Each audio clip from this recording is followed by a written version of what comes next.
High hello everyone, welcome to my blog. घरातलं सगळं काम आवरलेलं होतं आणि हे जिन्नस जे आहेत ते मी भाजायला घेतलेले होते. त्यामध्ये जवस, जिरे, ओवा, बडीशेप, दालचिनी असं सगळं होतं. म्हणजे जर तुम्हाला अपचनाचा त्रास होत असेल, पोटफुगीचा त्रास होत असेल, मळमळ वगैरे होत असेल तर याची पावडर जर तुम्ही कोमट पाण्यामध्ये 1 चमचा टाकून घेतली, थोडंसं सैंधव त्यामध्ये टाकायचं, तर याचा खूप छान इफेक्ट येतो. म्हणजे मला याचा खूप चांगला परिणाम आलेला आहे. माझ्या मैत्रिणीने हे सगळं सजेस्ट केलेलं होतं.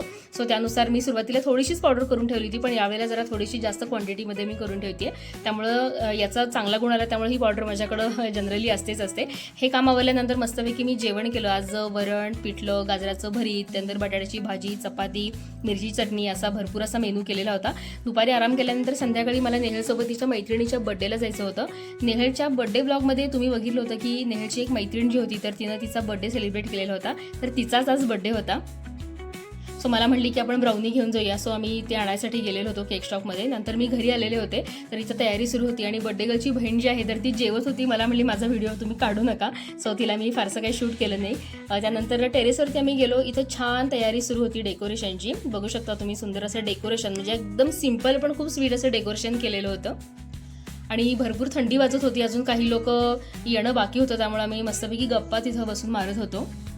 आणि बऱ्याच दिवसांनी भेटलं की मग काय आणि कशाबद्दल बोलायचं, कुणाबद्दल बोलायचं असं थोडंसं कन्फ्युजन होऊन जातं. पण छान गप्पा आमच्या रंगलेल्या होत्या. आणि ही जी ब्राउनी दिसते तर ती नेहलनं खास याच्या मैत्रिणीसाठी घेतलेली होती. केक कटिंग सेरेमनीला थोडासा अवधी बाकी होता, कारण तिचा जो केक आहे, म्हणजे जिचा वाढदिवस होता तर तिचा केक यायला अजून वेळ होता. त्यामुळे आम्ही सुरुवातीला हे छानपैकी फोटो सेशन वगैरे जे आहे तर ते करून घेतलेलं होतं. आणि तिच्या घरातले मेंबर्स आणि बाहेरचे थोडेसे मेंबर्स एवढेच वाढदिवसाला उपस्थित होते. नंतर आपल्या परंपरेनुसार तिला औक्षण पण केलेलं होतं आणि मनासारखा वाढदिवस सेलिब्रेट होतो आहे. त्यामुळं खरं तर तिच्या चेहऱ्यावरती खूप आनंद होता, बघू शकता तुम्ही.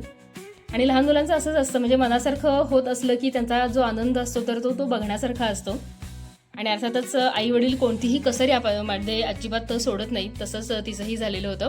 त्यानंतर मग औक्षण झाल्यानंतर केक कटिंग सेरेमनी जो आहे मेन, तर तो इथं संपन्न झालेला होता. आणि एका वेळेला 3-3, 4-4 केक कापताना तिला थोडंसं कन्फ्युजन झालेलं होतं, पण फायनली केक कटिंग सेरेमनी झालेला होता.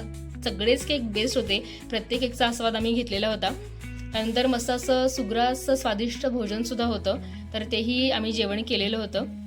एकमेकींना केक भरवण्याचं सुरू आहे मैत्रिणीचं. आणि अशा रीतीनं मग सेलिब्रेट झाला तिचा बड्डे. आणि आतिषबाजीसुद्धा त्या निमित्त त्यांनी केलेली होती. चला तर मंडळी, या सोडवरती आजचा ब्लॉग जो आहे छोटासा तो इथंच संपवते. ब्लॉग जर तुम्हाला आवडला तर नक्की लाईक करा. आपण भेटूया पुढच्या व्लॉगमध्ये. तोपर्यंत काळजी घ्या. बाय.